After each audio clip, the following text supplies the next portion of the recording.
할렐루야. 예, 오늘 주님께서 저희들에게 주시는 말씀은 요한복음 3장 16절. 꽤 길죠? 한 절입니다. 그래서 오늘 성경 봉독은 제가 하도록 하겠습니다. 요한복음 3장 16절입니다.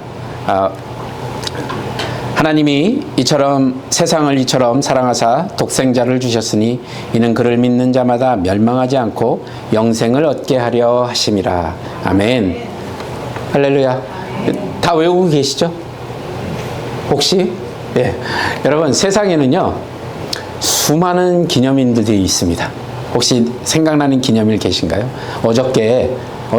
그저께죠. 그저께 3월 14일 날, 저희 큰딸이 교회 행사 있다고 그래서 간다고 그러더라고요. 그래서 무슨 날이나 물어봤더니 3월 14일이 파이데이랍니다. 3월 14일, 3.14 그 파이에 3월 14일. 그래서 그날은 동그랗게 생긴 것들을 먹는 날이래요. 그래서 피자도 먹고 파이도 먹고 뭐 이런 동그란 것들을 먹게 됩니다. 저희는 빈대떡이겠죠? 그런데 한국에서 이런 많은 기념일들이 있어요. 3월 3일이 삼겹살 데이랍니다. 33 들어가서. 그리고 발렌타인데이 2월 14일, 화이트데이 3월 14일, 그 다음에 4월 14일이 무슨 날이요? 네, 4월 14일이 블랙데이랍니다. 짜장면 먹는 날이래요. 그러니까 화이트도 있고 블랙도 있고 하니까 이제 그렇게 얘기한 것 같습니다. 6월 4일이 육포데이래요. 네, 육포를 먹는 날이랍니다. 그러니까 장사하기 위해서 별의별 날을 다 만들었어요. 그리고 빼빼로도 여러분 잘 아시는 11월 11일. 그랬더니 어른들이 거기에 반발하셔서 가래떡 데이로 바꾸셨답니다. 그래서 어른들은 가래떡을 드시는 날이래요. 참 세상에 별의별 데이들이 많이 있습니다. 그런데 왜 제가 이 기념일을 얘기했냐면요. 오늘이 며칠이죠? 예, 3월 16일입니다. 미국에서 3월 16일 날 John 3:16 데이라고 해서 복음을 전하는 날로 정했습니다. 그래서 SNS를 통해서, 그래서 제가 일부러 샵을 붙인 이유가, 이게 샵을 해야 이게 따라가게 되거든요. 그래서 샵 John 3:16이라는 데이를 만들어서 오늘만이라도 좀 복음을 알리자라는 의미로 이렇게 3월 16일을 기념하는 날로 정했습니다. 2014년도인가요? God's Not Dead라는 영화가 나왔습니다. 혹시 그때 기억하시나요? 2014년? 영화관에서 영화를 끝내기가 무섭게 불이 켜지면 각자 핸드폰을 들고 자기가 아는 모든 사람들에게 하나님은 죽지 않았다. 그리고 He's alive. 주님은 살아계신다라는 메시지를 보내는 거예요. 자기가 아는 모든 리스트에 있는 사람들에게. 그래갖고 그 당시에 그쯤에 전화가 아주 불이 났습니다. 여러 군데에서 계속 메시지가 오니까요. 자, 여러분은 매일매일의 삶 가운데서 어떤 복음을 전하고 계십니까? 제가 물어보고 싶은 거예요. 개인적으로도 제가 주님을 만나게 된 요절이기도 하고요. 성경에서 딱 한 가지, 여러분들이 이렇게 한번 생각해 보시죠. 여러분 잠깐 눈을 감으시고 한번 상상을 해보죠. 여러분에게 단 한 사람, 아니 온 세상 사람들에게 단 하나의 메시지만 전할 수 있다고 기회가 주어졌다고 한번 생각해 보십시오. 자, 여러분은 어떤 메시지를 선택하시겠냐 말입니다. 미스 코리아처럼 평화와 화해를 촉구하는 메시지를 보내실 건가요? 아니면 사랑과 용서를 강조하는 메시지를 보내실 건가요? 아니면 희망과 용기를 북돋아주는 메시지를 전하실 거냐 말입니다. 자, 여러분은 어떤 메시지를 전하시겠냐는 겁니다. 인류 역사 속에서 정말 우리가 알고 있는 현인들이라고 생각하는 뛰어난 모든 사람들, 지도자들이 나름대로 중요한 메시지를 남기고 떠났습니다. 하지만 오늘 우리가 묵상할 요한복음 3장 16절은 그 모든 메시지를 포괄하고 가장 강력하고 변치 않는 진리를 담고 있다는 사실입니다. 우리 다시 한번 읽어볼까요? 외우시는 분들은 외우시고요. 자, 시작. 하나님이 세상을 이처럼 사랑하사 독생자를 주셨으니 이는 그를 믿는 자마다 멸망하지 않고 영생을 얻게 하려 하심이라. 아멘. 자, 이 짧은 구절 안에요.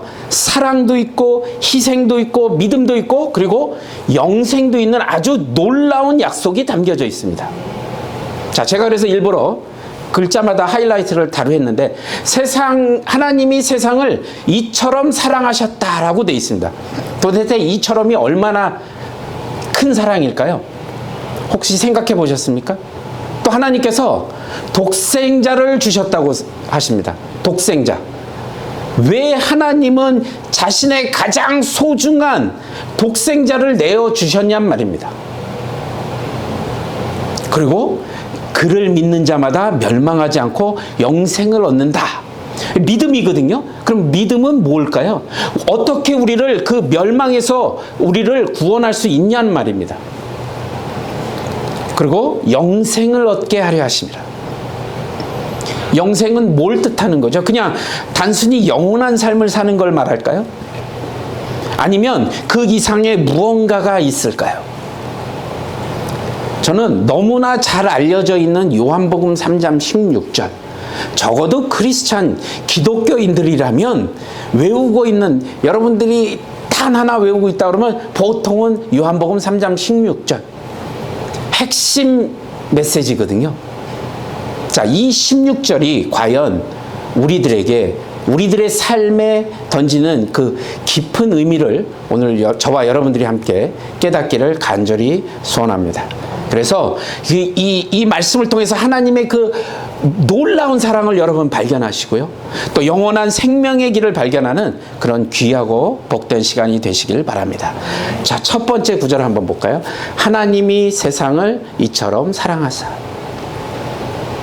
하나님의 사랑의 깊이를 이야기합니다. 이 구절의 핵심이 뭐냐면요, 이처럼입니다. 이처럼. 이처럼이라는 그 단어 안에 담겨져 있죠. 마치 망망대해, 아무것도 볼 수 없는 망망대해의 깊이를 가늠할 수 없는 것처럼 하나님의 사랑은 우리의 상상을 초월하는 사랑입니다. 측량할 수 없는, 깊이를 알 수 없는 그 사랑을 가지고 계시다는 거죠.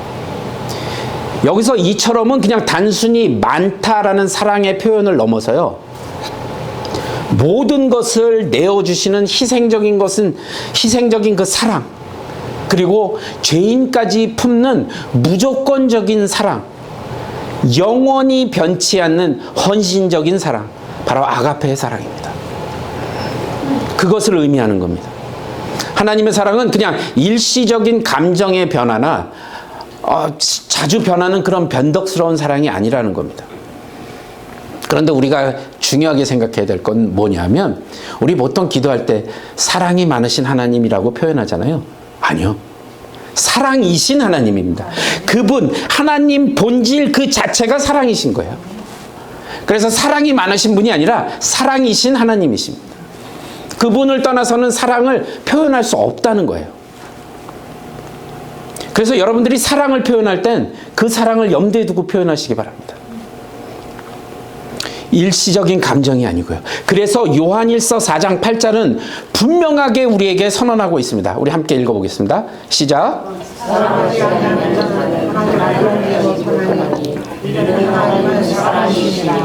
아멘. 사랑하지 아니하는 자는 하나님을 알지 못한답니다. 하나님을 알지 못하면서 사랑을 언급하면 된다, 안 된다? 안 된다는 얘기예요. 이 사랑이라는 단어 자체가 인간의 DNA처럼 하나님의 존재를 정의하는 그 핵심 요소입니다. 그래서 그분의 모든 속성과 행동은 이 사랑이라는 필터를 거쳐서 나타난다는 겁니다. 그래서 정의를 얘기할 때, 공의를 얘기할 때, 긍휼을 얘기할 때, 은혜를 얘기할 때 이 모든 것들은 하나님의 사랑이라는 빛깔로 이렇게 채색된 겁니다. 거기에 다 통해서 나오는 겁니다. 더욱 놀라운 사실은 하나님께서 그토록 깊이 사랑하시는 대상이 바로 세상이라는 겁니다. 세상이요. 세상이 헬라어로 표현한 코스모스입니다. 여러분, 코스모스라는 게 세상이라는 표현이거든요. 헬라어로. 이 세상은 그냥 아름다운 자연이나 어떤 물리적인 세계만을 의미하는 게 아니에요. 하나님을 거역하고 죄 가운데에서 신음하는 그 타락한 인류를 포함한, 그 죄인들까지 모두 포함한 그 전체를 의미하는 겁니다. 그 세상을 하나님께서 사랑하신 겁니다. 우리가 하나님을 등지고 그분에서 돌아서서 늪에 빠져가고 있는 허우적거릴 때에도 하나님은 여전히 우리를 사랑하고 계셨다는 거죠. 오히려 우리의 죄가 깊어지면 깊어질수록 하나님의 사랑은 더욱더 뜨겁게 타올랐다는 겁니다. 그래서 로마서 5장 8절에 이 놀라운 진리를 이렇게 확증합니다. 함께 읽겠습니다. 시작. 우리가 아직 죄인 되었을 때 그리스도께서 우리를 위하여 죽으심으로 하나님께서 우리에 대한 자기의 사랑을 확증하셨느니라. 아멘. 예, 하나님의 이 무조건적인 사랑, 아가페 사랑입니다. 그분은 우리가 사랑받을 만해서 사랑하신 게 아니라는 겁니다. 우리가 죄로 인해서 하나님과 원수되었을 때, 심지어 그분을 증오하고 거부했을 때에도 그분은 먼저 우리를 사랑하셨다는 겁니다. 마치 탕자를 애타게 기다리는 아버지의 사랑처럼 하나님은 우리가 돌아오기를 간절히 기다리시고 두 팔 벌려 우리를 맞이하신다는 겁니다. 여러분, 요즘 오늘날의 세상은요, 여전히 고통과 아픔과 슬픔으로 가득 찹니다. 전쟁의 포화 속에서, 또 질병의 공포 가운데서, 기근과 절망 속에서, 불의와 억울함 속에서, 이 모든 고난 속에서도 하나님은 여전히 세상을 사랑하고 계시다는 겁니다. 그리고 그 사랑은 우리에게 위로와 소망을 주고 절망을 이겨낼 힘을 주며 서로를 사랑하고 용서하며 함께 살아갈 용기를 주신다는 거죠. 그러니까 여러분, 우리가 교회 안에서 하나님의 사랑을 받은 교회 안에서 다툼이 있다는 건요, 있을 수 없는 일입니다. 사실 잠깐 서로 의견이 다를 수 있겠죠. 그러나 싸움한다는 건 있을 수가 없는 것이죠.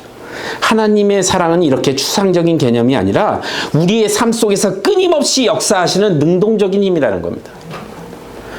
그 사랑은 우리를 변화시키고 세상을 변화시킬 수 있는 강력한 에너지를 갖고 있다는 겁니다.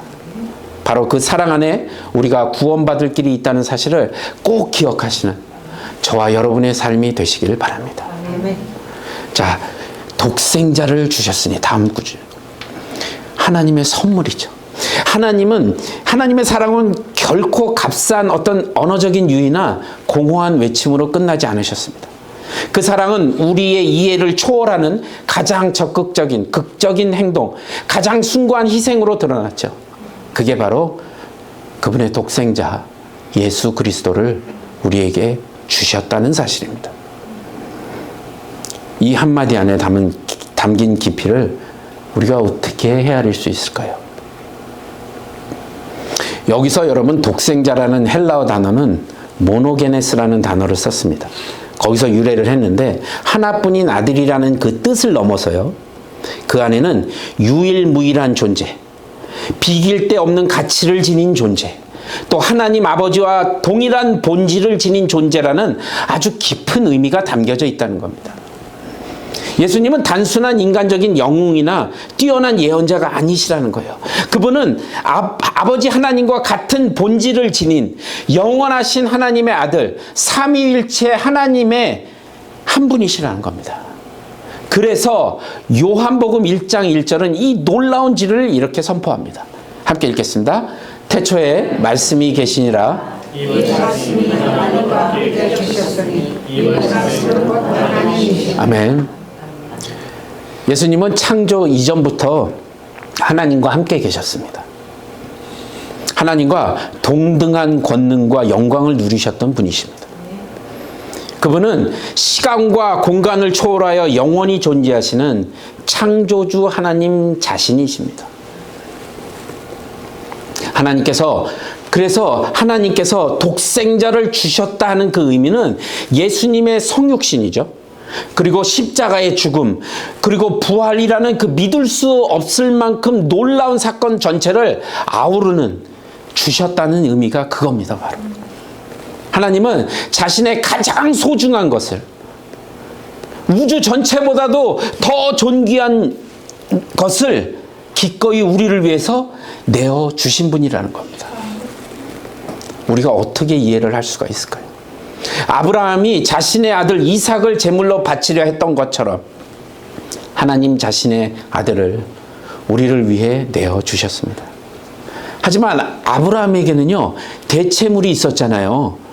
근데 예수님께는 그런 대체물조차도 존재하지 않았다는 사실입니다. 예수님은 우리의 죄를 대신 짊어지시고 십자가 위에서 가장 고통스럽고 수치스러운 죽음을 맞이하셨어야 했다는 사실입니다. 빌립보서 2장 6절에서 8절은 예수님의 희생을 이렇게 묘사하는데, 제가 6절, 여러분들 7절, 그리고 8절을 함께 읽겠습니다. 그는 근본 하나님의 본체시나 하나님과 동등됨을 취할 것으로 여기지 아니하시고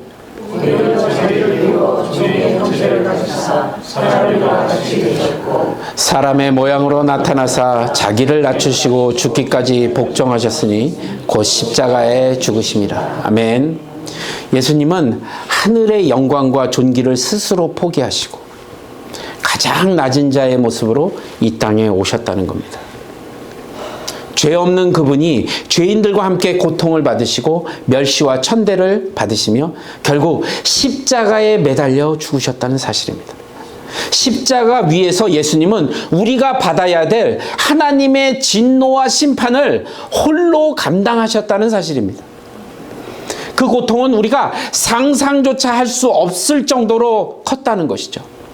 예수님은 우리의 죄를 씻기 위해 자신의 생명을 기꺼이 내어주셨고 그 대가로 우리는 구원을 받을 기회를 얻었다는 사실입니다. 그러나 예수님의 죽음은 여기 이야기는 끝이 아니죠. 놀랍게도 그분은 죽음을 이기시고 3일 만에 다시 살아나셨습니다. 아멘. 예수님의 부활은 죄와 죽음의 권세를 완전히 깨트려 버리신 궁극적인 승리를 의미합니다. 그 부활은 우리에게 영원한 생명과 부활의 소망을 안겨다 주죠. 예수님은 부활을 통해 우리의 죄와 죽음의 지배에서 벗어나 영원한 하나님의 나라에 참여할 수 있는 길을 열어주셨다는 사실을 우리가 깨달아야 한다는 것이죠. 하나님의 사랑은 바로 이 독생자 예수 그리스도를 통해 우리에게 전달되었습니다. 그 사랑은 우리의 모든 죄를 씻어주시고 우리를 영원한 생명으로 인도하는 유일한 길이심을 꼭 기억하시는 저와 여러분이 되시길 바랍니다. 자, 이는 그를 믿는 자마다 멸망하지 않고. 자, 요한복음 3장 16절의 핵심 메시지입니다. 그 절 안에서도 핵심 메시지요. 바로 믿음을 통한 구원입니다. 이건 우리의 공로나 우리의 노력이 아니라 예수 그리스도를 믿는 믿음을 통해서만 구원을 받을 수 있다는 복음의 핵심 진리입니다.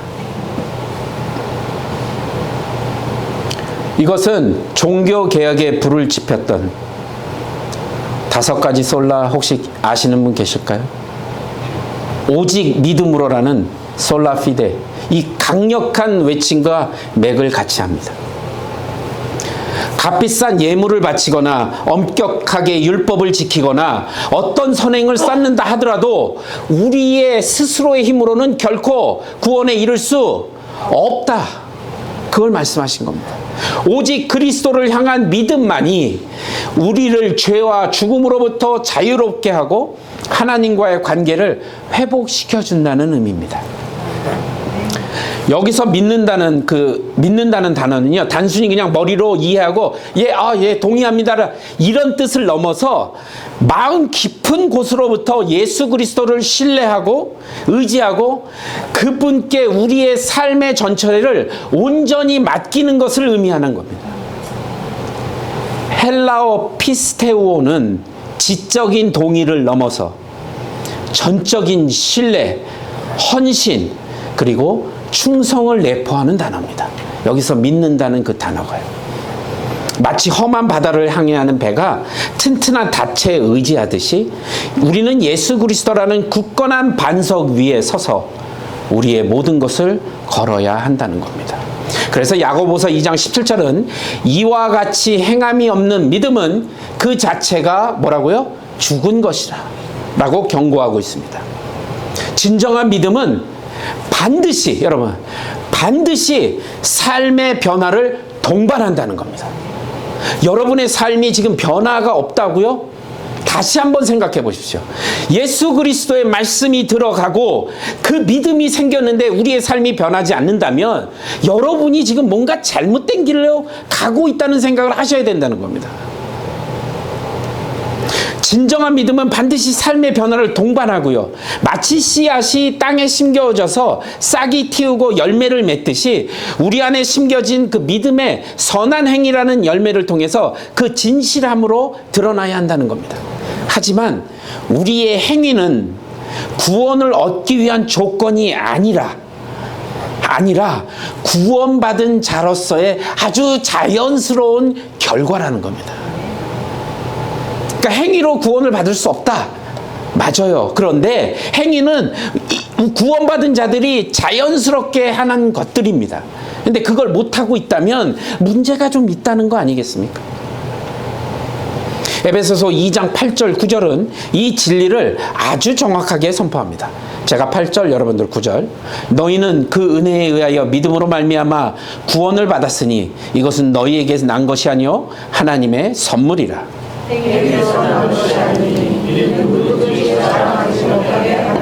아멘. 예.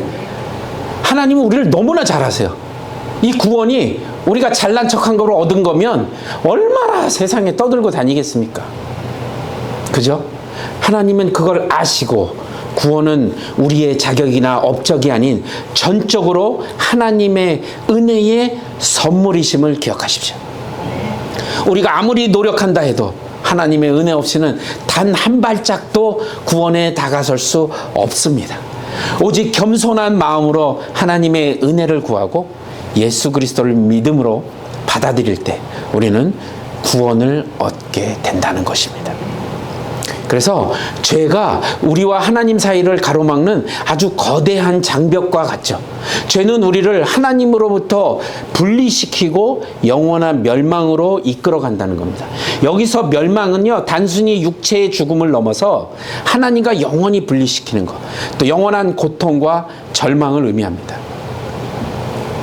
하지만 예수 그리스도를 믿음으로써 우리는 멸망에서 구원을 받고 영원한 생명을 얻게 됩니다. 예수 그리스도는 우리의 죄를 대신 짊어지시고 십자가 위에서 우리의 죄값을 모두 치르셨습니다.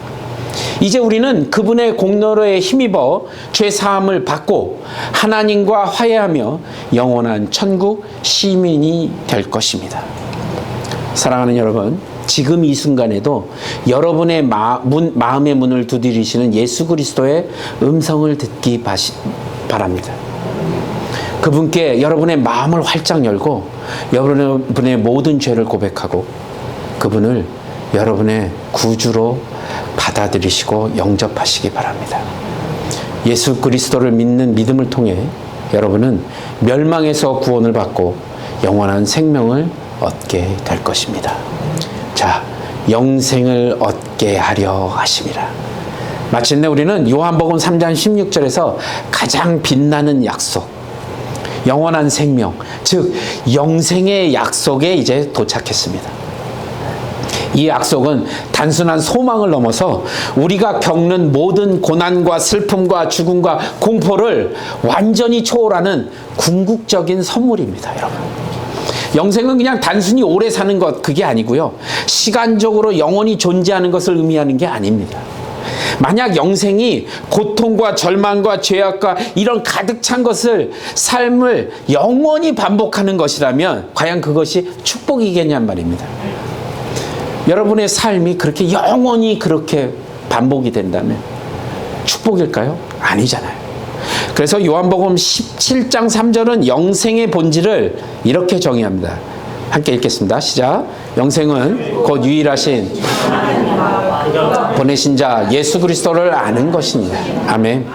즉 영생은 하나님과의 친밀하고 깊은 관계 안에서 영원히 교제하며 살아가는 것을 의미하는 겁니다. 그죠? 이 영생은 우리가 예수 그리스도를 믿는 바로 그 순간부터 시작된 겁니다. 우리는 예수 그리스도를 믿을 때 죄 사함을 받고 성령을 선물로 받으며 하나님의 자녀가 되는 권세를 얻었습니다. 그리고 그 순간부터 우리는 새로운 피조물로서 영원한 생명을 소유한 존재로서 살아가게 되는 것입니다. 영생은 단순히 미래의 천국만을 위해서 누리는 것이 아니라 지금 이 순간, 여러분이 살고 있는 이 순간부터 우리의 삶을 변화시키는 능력이라는 겁니다. 그래서 요한일서 5장 11절 12절은 이 진리를 다시 한번 확증합니다. 또 증거는 이것이니 하나님이 우리에게 영생을 주신 것과 이 생명이 그의 아들 안에 있는 그것이니라. 아들이 있는 자에게는 생명이 있고 아들이 없는 자에게는 생명이 없느니라. 오직 예수 그리스도 안에 거할 때 우리의 진전한 생명, 영원한 생명을 얻게 된다는 것이죠. 예수님은 생명의 근원이시며 그분과의 관계를 통해서만 영원한 생명을 누릴 수 있습니다. 그래서 영생의 소망은 우리에게 죽음의 두려움이라는 것을 이기게 하시고 현재의 고난을 견디게 하시며 더욱 의미 있고 가치 있는 삶을 살도록 격려해 주신다는 겁니다. 영생을 소망하는 사람은 헛된 욕망과 그런 것에 사로잡히지 않고요, 영원한 가치를 추구하며 살아간다는 것이죠. 그래서 우리가 너무나 잘 알고 있는 성령의 열매, 사랑과 기쁨과 평안과 인내와 자비와 양성과 충성과 온유, 절제, 이런 모든 것들이 우리가 영생을 누리는 삶의 특징이라는 겁니다. 이 열매들은 우리의 삶을 통해서 드러나고요, 세상에 하나님의 사랑과 은혜를 나타내는 증거입니다. 여기 어떤 열매에 짜증이 있고 컴플레인이 있고 싸움이 있고 이런 게 어디 있습니까? 영생은 우리에게 주신 하나님의 가장 큰 선물임을 꼭 기억하십시오. 이 선물을 소중히 여기시고요, 영생을 소망하며 예수 그리스도 안에서 풍성한 삶을 누리시는 저와 여러분이 되시길 바랍니다. 그리고 이 놀라운 소망을 세상에 널리 전파하며 더 많은 사람들이 이 영생을 얻도록 돕는 일에 여러분이 함께 참여하셔야 됩니다. 그냥 해도 되고 안 해도 되고가 아니라 주님의 명령입니다. 주님이 이 땅을 떠나시기 전에 우리에게 명령하신 그것, 세상 땅끝까지 여러분 이 복음을 전해야 될 여러분들에게는 책임이 있다는 겁니다. 자, 이제 말씀을 맺도록 하겠습니다. 사랑하는 형제 자매 여러분, 우리는 이제 요한복음 3장 16절을 통해서 작지만 강력한 복음의 씨앗을 깊이 묵상하는 그런 시간을 마치려고 합니다. 이 한 구절은 하나님의 무한하신 사랑, 또 예수 그리스도의 그 숭고한 희생, 믿음을 통한 놀라운 구원, 그리고 영원한 생명의 약속을 담고 있습니다. 이제 우리는 이 말씀을 통해 도전을 받아야 됩니다. 오늘 이 말씀을 듣고 저 교회 문을 나가는 순간 또 다시 전의 삶으로 돌아가시면 안 된다는 겁니다. 우리 삶의 전체를 변화시키는 여러분 능동적인 반응을 보이셔야 한답니다. 자, 그래서 우리가 결단할 것들 몇 가지만 말씀드리겠습니다. 첫 번째, 하나님의 사랑을 마음 깊이 묵상하고 온전히 받아들이십시오. 우리는 때때로 우리의 가치를 의심하고 사랑받을 자격이 없다고 느낄 수도 있습니다. 하지만 하나님은 이미 우리에게 가장 큰 가치, 독생자를 주실 만큼 귀한 가치를 우리에게 부여하여 주셨습니다. 지금 이 순간 우리 스스로에게 한번 질문해 보십시오. 나는 정말로 하나님의 사랑을 믿고 있는가? 그 사랑이 내 삶을 어떻게 변화시키고 있지? 라고 한번 물어보십시오. 두 번째로, 예수 그리스도의 희생을 통해 주어진 구원을 겸손히 받아들이시기 바랍니다. 우리의 노력과 선행으로 구원을 얻으려는 교만을 버리시기 바랍니다. 오직 믿음으로 그분을 영접하십시오. 그분을 여러분의 삶의 주인으로 모시고 그분의 뜻에 따라 살아가는 삶을 여러분 선택하십시오. 지금 이 자리에서 간절히 기도하십시오. 나는 예수 그리스도를 나의 구주로 영접했는가? 그분이 정말로 진정한 내 삶의 주인이 되시는가? 아직 예수님을 영접하시지 않았다면 오늘이 바로 그날입니다. 이 순간 주저하지 마시고 그분께 나아가시기 바랍니다. 세 번째, 이 놀라운 사랑과 구원의 메시지를 여러분 세상에 널리 전파하십시오. 우리는 이 기쁜 소식을 전하는 사명을 받았다고 말씀드렸죠. 우리의 말과 행동과 삶 전체를 통해 복음을 드러내고 다른 사람들을 우리 예수 그리스도께로 인도하는 그런 사람들이 되셔야 합니다. 나는 복음을 전하는 삶을 살고 있는가? 한번 질문해 보십시오. 나의 삶 자체가 예수 그리스도를 증거하는 삶을 살고 있는가? 한번 물어보시기 바랍니다. 마지막으로 영생의 확신 가운데 여러분 사시길 바랍니다. 죽음의 두려움이나 미래에 대한 불안함에 휩싸이지 마시고 하나님의 약속에 굳게 서시기 바랍니다. 그분은 우리를 결코 포기하지 않으시며 영원한 천국으로 인도하실 것입니다. 여러분 자신에게 확신을 심어주십시오. 나는 영생의 소망을 가지고 살고 있는가? 그 소망이 내 삶에 어떤 영향을 미치고 있는가 말입니다. 예수님은 우리의 고통을 없애주기 위해서 오신 것이 아니라 우리와 함께 고통을 겪기 위해서 이곳에 오신 겁니다. 그분은 우리의 모든 것을 이해하시고 우리의 모든 슬픔과 아픔을 함께 나누시는 분이십니다. 예수님은 우리의 가장 가까운 친구가 되시고 가장 신실한 우리 삶의 동반자가 되어 주십니다. 자, 오늘 이 자리에 함께 하신 모든 분들께 다시 한번 간곡히 부탁드립니다. 아직 복음을 받아들이시지 않은 분이 있다면 지금이 바로 그 시간입니다. 하나님은 여러분을 깊이 함께 사랑하시며 예수 그리스도를 통해 구원의 선물을 여러분들에게 주셨습니다. 여러분이 해야 할 일은 단지 그분을 믿고 그분을 받아들이는 것뿐입니다. 지금 이 자리에서 마음의 문을 열고 예수 그리스도를 여러분의 구주로 영접하셔서 주님과 함께 동행하는 영원한 영생의 삶을 사는 저와 여러분이 되시길 주님의 이름으로 간절히 축원합니다.